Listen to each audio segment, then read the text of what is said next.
प्रहलाद जी कहते हैं ना तो अपनी इच्छा से कोई कृष्ण से प्रेम कर सकता है, ना किसी के बताने पर, किसी के सुनाने पर, किसी के सत्संग से कोई कृष्ण से प्रेम कर सकता है। तो बोले फिर वो कृष्ण से प्रेम होता कैसे? बोले कृष्ण प्रिय लगने लगे उसके दो ही कारण हो सकते हैं। पहला साधन कि ठाकुर जी को आप भा गए। अब यहाँ बैठे सब लोग सोच रहे होंगे कि हम वृंदावन जाते हैं, राधा रमण जी जाते हैं, राधा वल्लभ जी जाते हैं, बरसाने जाते हैं, कथा सुनते हैं, इसका मतलब हम ठाकुर जी को भागे नहीं।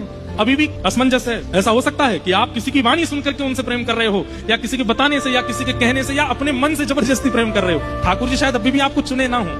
ठाकुर जी का प्रेम चित्त में तो दो ही कारण से प्रकट हो सकता है। पहला, ठाकुर जी को आप भा जाओ, और दूसरा कारण इतना सुंदर बताते हैं श्री प्रहलाद जी महाराज। क्या कहते हैं? प्रहलाद जी कहते हैं पुनः पुनः बार बार आपके ना चाहते हुए भी किसी महत्पुरुष, किसी भगवत प्रेमी अनुरागी भक्त की चरण रज आपके माथे से बार बार लग गई हो, उसका स्पर्श आपसे हो गया हो, उसके चरण रज आपके किसी अंग का स्पर्श कर गई हो, तो आप ठाकुर जी को प्रिय लग सकते हो और आपके चित्त में प्रेम आ सकता है। हम सामान्य बात नहीं कह रहे हैं, बहुत बड़ी बात कह रहे हैं। प्रहलाद जी कह रहे हैं, इसलिए ध्यान से सुनो। प्रहलाद जी कहते हैं मुझे किसी ने प्रवचन नहीं सुनाया, मुझे ठाकुर जी प्रिय कैसे लग गए? अब प्रसंग आता है कि प्रहलाद जी जब मां के गर्भ में थे तब नारद जी ने कथा सुनाई। गर्भ के बालक को याद रहता है? कुछ भी याद नहीं रहता। प्रहलाद जी कहते हैं मैंने किसी का प्रवचन नहीं सुना कि मुझे ठाकुर जी प्रिय लग गए।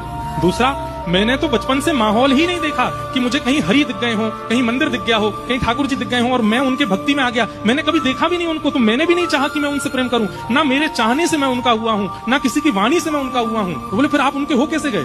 बोले निश्चित ही किसी महत्पुरुष की चरण रज मेरे मस्तिष्क को प्राप्त हुई, जिस चरण रज के मेरे मस्तिष्क पर लगने से मैं ठाकुर जी को भा गया, मैं उनको भा गया, और जब मैं उनको भा गया तो उनका मेरे प्रति सहज प्रेम हो गया, और वो जब प्रेम करते हैं तो अपने आप उनसे प्रेम होने लग जाता है। ये बात प्रहलाद जी कह रहे हैं।